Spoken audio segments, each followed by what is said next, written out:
George asks Stella. Stella pokes her trunk between the bars. She inspects George's right shirt pocket for the treat he brings her every night without fail. George doesn't always bring me treats. Stella's his favorite, but I don't mind. She's my favorite too. Stella sees that George's pocket is empty. She gives George a frustrated nudge with her trunk, and Julia giggles. Stella moves to George's left pocket and discovers a carrot. Nimbly, she removes it. Mac walks past. Toilet's plugged up in the men's bathroom, he says. Big mess. I'll take care of it, George sighs. Mac turns to leave. Before you go, Mac, George says, you might want to take a look at Stella's foot. I think it's infected again. Darn thing never does heal up right. Mac rubs his eyes. I'll keep an eye on it. Money's tight. Can't be calling the vet every time she sneezes. George strokes Stella's trunk. She inspects his pockets one more time just in case. Sorry, girl, George says as he watches Mac walk away. Elephant jokes. Ivan? Bob? I blink. The dawn sky is a smudge of gray flecked with pink like a picture drawn with two crayons. I can just make out Ruby in the shadows, waving hello with her trunk. Are you awake? Ruby asks. We are now, says Bob. Aunt Stella is still asleep, and I don't want to wake her because she said her foot was hurting. But I'm really, Ruby pauses for a breath, really bored. Bob opens one eye. You know what I do when I'm bored? What? Ruby asks eagerly. Bob closes his eye. I sleep. It's a little early, Ruby, I say. I'm used to getting up early. Ruby wraps her trunk around one of the bars on her door. At my old circus, we always got up when it was still dark, and then we had breakfast and we walked in a circle. And then they chained my feet up, and that really hurt. Ruby falls silent. Instantly, Bob is snoring. Ivan? Ruby asks. Do you know any jokes? I especially like jokes about elephants. Well, let me see. I heard Mac tell one once. I yawn. How can you tell that an elephant has been in the refrigerator? How? By the footprints in the butter. Ruby doesn't react. I sit up on my elbows, trying not to disturb Bob. Get it? What's a refrigerator? Ruby asks. It's a human thing, a cold box with a door. They put food inside. They put food in the door or food in the box? And is it a big box? Ruby asks, or a little box? I can see this is going to take a while, so I sit up all the way. Bob slides off, grumbling. I reach for my pencil, the one I snapped in half with my teeth. Here, I say, I'll draw you a picture of one. In the dim light, it takes me a minute to find a piece of paper, the paper Julia gives me. The page is a little damp and has a smear of something orange on it. I think it's from a tangerine. I try my best to make a refrigerator. The broken pencil is not cooperating, but I do what I can. By the time I'm done, the first streaks of morning sun have appeared in flashy cartoon colors. I hold up my picture for Ruby to see. She studies it intently, her head turned so that one black eye is trained on my drawing. Wow, you made this? Is this the thing you were telling me about before? Art? Sure is. I can draw all kinds of things. I'm especially good at fruit. Could you draw a banana right now? Ruby asks. Absolutely. I turn the paper over and sketch. Wow, Ruby says in an odd voice. And then I hold up the page. It looks good enough to eat. She makes a happy, lilting sound, an elephant laugh. It's like the song of a bird I recall from long ago, a tiny yellow bird with a voice dancing like the water. Strange. I'd forgotten all about that bird, how she'd wake me every morning at dawn when I was still curled safely in my mother's nest. It's a good feeling, making Ruby laugh. So I draw another picture, and another, along the edges of the paper. An orange, a candy bar, a carrot. What are you two up to? Stella asks, moaning as she tries to move her sore foot. How are you this morning? I ask. Just feeling my age. Stella says, I'm fine. Ivan is making me pictures, Ruby says, and he told me a joke. I really like Ivan, Aunt Stella. Stella winks at me. Me too, she says. Ivan, want to hear my favorite joke? Ruby asks. I heard it from Maggie. She was one of the giraffes in my old circus. Sure, I say. It goes like this. Ruby clears her throat. What do elephants have that nothing else has? Trunks, I think, but I don't answer because I don't want to ruin Ruby's fun. I don't know, Ruby, I reply. What do elephants have that nothing else has? Baby elephants, Ruby says. Good one, Ruby, I say, watching Stella stroke Ruby's back with her trunk. Good one, Stella says softly. Children. Once I asked Stella if she ever had any babies. She shook her head. I never had the opportunity. You would have made a great mother, I told her.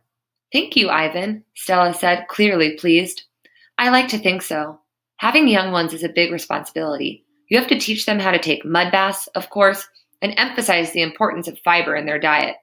She looked away, contemplating. Elephants are excellent at contemplating. Thinking. I think the hardest part of being a parent, Stella added after a while, would be keeping your babies safe from harm, protecting them. The way silverbacks do in the jungle, I said. Exactly, Stella nodded. You would have been good at protecting too, I said confidently. I'm not so sure, Stella said, gazing at the iron bars surrounding her. I'm not sure at all. The parking lot.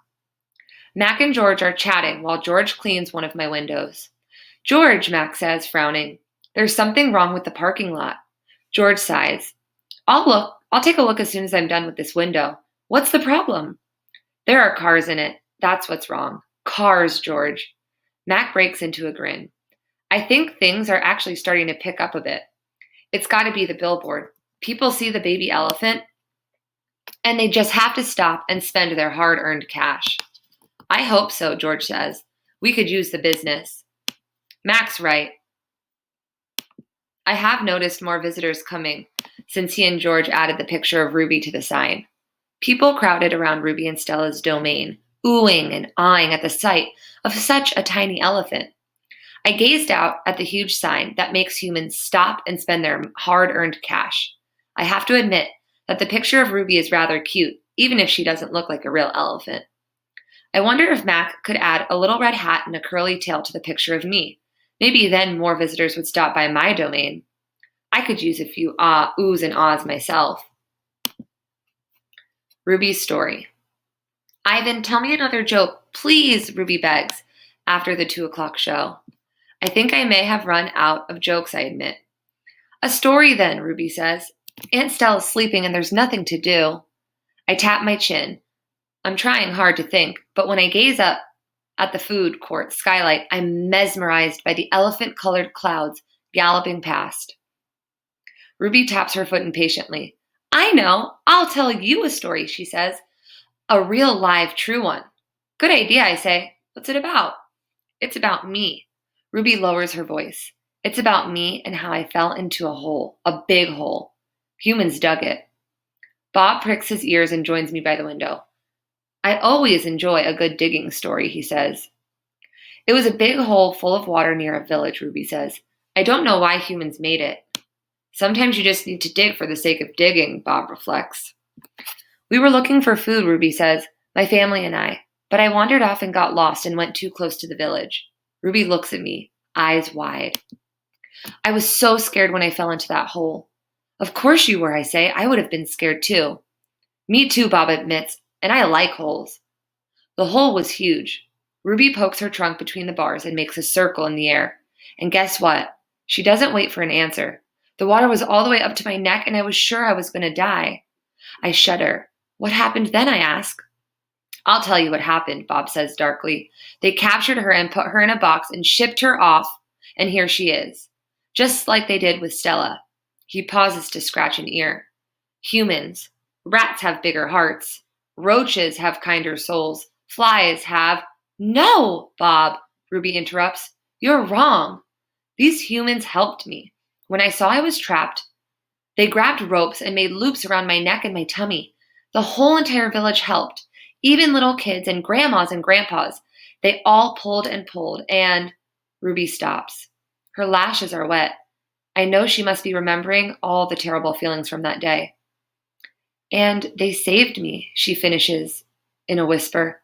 They saved you, he repeats. When I was finally out, everyone cheered, Ruby says, and the children fed me fruit. And then all those humans led me back to my family. It took the whole day to find them. No way, Bob says, still doubtful. It's true, Ruby says, every word. Of course it's true, I say. I've heard rescue stories like that before. It's Stella's voice. She sounds weary. Slowly, she makes her way over to Ruby. Humans can surprise you sometimes. An unpredictable species, Homo sapiens. Bob still looks unconvinced. But Ruby's here now, he points out. If humans are so swell, who did that to her? I send Bob a grumpy look. Sometimes he doesn't know when to keep quiet. Ruby swallows. I'm afraid she's going to cry. But when she speaks, her voice is strong. Bad humans killed my family, and bad humans sent me here. But that day in the hole, it was humans who saved me. Ruby leans her head on Stella's shoulder. Those humans were good. It doesn't make any sense, Bob says. I just don't understand them. I never will. You're not alone, I say, and I turn my gaze back to the racing gray clouds. A hit. Stella's foot hurt too much for her to do any hard tricks for the 2:00 show. Instead, Mac pulls her, limping, into the ring, where she tracks a circle in the sawdust. Ruby clings to her like a shadow. Ruby's eyes go wide when Snickers jumps on Stella's back, then leaps onto her head. At the 4:00 show, Stella can't only get as far as the entrance to the ring. Ruby refuses to leave her side. At the 7:00 show, Stella stays in her domain. When Mac comes for Ruby, Stella whispers something in her ear. Ruby looks at her pleadingly, but after a moment, she follows Mac to the ring. Ruby stands alone. The bright lights make her blink. She flaps her ears. She makes her tiny trumpet sound. The humans stop eating their popcorn. They coo. They clap. Ruby is a hit, and I don't know whether to be happy or sad. Worry. When Julia arrives after the show, she brings 3 thick books, 1 pencil, and something she calls magic markers. Here, Ivan, she says, and she slides 2 magic markers and a piece of paper into my domain. I like the sundown colors, red and purple, but I don't feel like coloring. I'm worried about Stella. All evening she's been quiet, and she hasn't eaten a bit of her dinner. Julia follows my gaze. Where is Stella anyway? She asks, and she goes to Stella's gate. Ruby extends her trunk and Julia pats it. Hi, baby, she says. Is Stella all right? Stella is lying in a pile of dirty hay. Her breath is ragged. Dad, Julia calls. Would you come here a minute? George sets aside his mop. Do you think she's okay, Dad? Julia asks. Look at the way she's breathing. Can we call Mac? I think there's something really wrong. He must know about her, George rubs his chin. He always knows. But vet costs money, Julia. Please, Julia, his eyes are wet. Call him, Dad. George gazes at Stella. He puts his hands on his hips and sighs. He calls Mac. I can't hear all of his words, but I can see George's lips tighten into a grim line. Gorilla expressions and human expressions are a lot alike. Mac says the vet's coming in the morning if Stella's not better. He tells Julia. He says he's not going to let her die on him, not after all the money he's put into her. George strokes Julia's hair. She'll be all right. She's a tough old girl. Julia sits by Stella's domain until it's time to go home. She doesn't do her homework. She doesn't even draw. The promise. My domain gleams with moonlight when I awake to the sound of Stella's calls. Ivan, Stella says in a hoarse whisper. Ivan? I'm here, Stella. I sit up abruptly, and Bob topples off my stomach. I run to a window. I can see Ruby next to Stella, sleeping soundly. Ivan, I want you to promise me something, Stella says. Anything, I say. I've never asked for a promise before, because promises are forever, and forever is an unusually long time, especially when you're in a cage. Domain, I correct. Domain, she agrees. I straighten to my full height. I promise Stella. I say in a voice like my father's. But you haven't even heard what I'm asking yet. She says, and she closes her eyes for a moment. Her great chest shudders. I promise anyway.